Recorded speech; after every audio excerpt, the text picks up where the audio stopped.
নমস্কার বন্ধুরা, জ্যোৎস্নার রীতিকথায় আইটি নতুন পর্বে তোমাদের সকলকে স্বাগত জানাই। বন্ধুরা, তোমরা তো সকলেই জানো আগামী 2রা জুন অপরা একাদশী।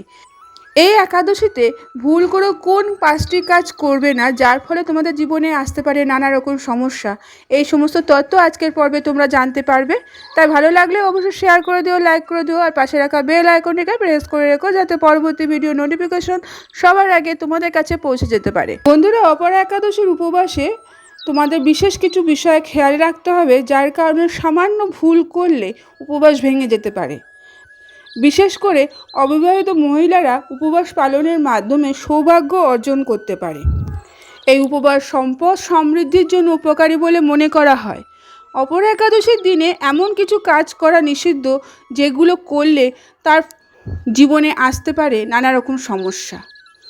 পঞ্চাঙ্গ অনুসারে অপরা একাদশী পুজোর জন্য জ্যৈষ্ঠ মাসে কৃষ্ণপক্ষে 11তম তিথি 2রা জুন রবিবার সকাল 5টা 4 মিনিট থেকে শুরু হবে এবং 3রা জুন 2024 সোমবার ভোর 2:41 মিনিটে শেষ হবে।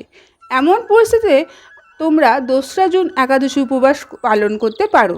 একই সময়ে উপবাস ভাঙার সময় হবে 3রা জুন সকাল 8টা 5 মিনিট থেকে 8টা 10 মিনিটের মধ্যে।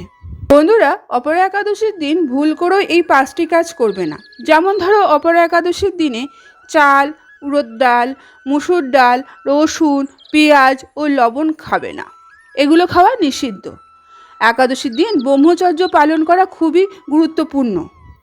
এই দিন মাংস, মদ, তামাক জাতীয় খাবার খাওয়া মহাপাপ বলে মনে করা হয়। একাদশীর দিনে সত্য কথা বলবে, মিষ্টি কথা বলা শুভ বলে মনে করা হয়।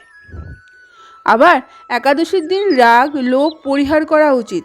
এছাড়া কাউকে বা বড়দেরকে অপমান করা উচিত নয়, এতে জীবনে নানা রকম সমস্যা আসতে পারে। একাদশী পালনের জন্য অপরা একাদশীর দিন উপবাস পালনকারী ব্যক্তিদের সূর্যোদয়ের আগে ঘুম থেকে উঠে স্নান করা এবং পরিষ্কার কাপড় পরিধান করা উচিত। তারপর ভগবান বিষ্ণু উপাসনা করা উচিত এবং ওম নমঃ শিবায় মন্ত্রটি জপ করা উচিত। রাতে ভজন কীর্তন করবে এবং ভগবান বিষ্ণুর ধ্যান করবে এবং পারণের সময় গরু, ব্রাহ্মণ ও গরিবদের অন্নদান করে তার পারণ ভঙ্গ করবে। বলা হয়, অপরা একাদশীতে মহিলারা ভগবান বিষ্ণু ও মাতা লক্ষ্মীর আরাধনা করলে সৌভাগ্য অর্জন করে। ভগবান বিষ্ণুকে হলুদ রঙের বস্ত্র ও খাবার অর্পণ করা উচিত। কথিত আছে এই উপবাস পালন করলে নানা রকম দোষ ত্রুটি দূর হয়। শুধু তাই নয়, ব্যক্তি অনেক ধরনের রোগ, ত্রুটি, আর্থিক সমস্যা থেকে মুক্তি পায়। এর পাশাপাশি ঘরে সর্বদা সুখ সমৃদ্ধি থাকে। আজকের পর্বটি এখানে শেষ করলাম। আইটি পর্ব নিয়ে তোমাদের কাছে পরবর্তী সময়ে আবার হাজির হয়ে যাব। ততক্ষণ তোমরা ভালো থাকো, অপরকে ভালো রাখতে সাহায্য করো।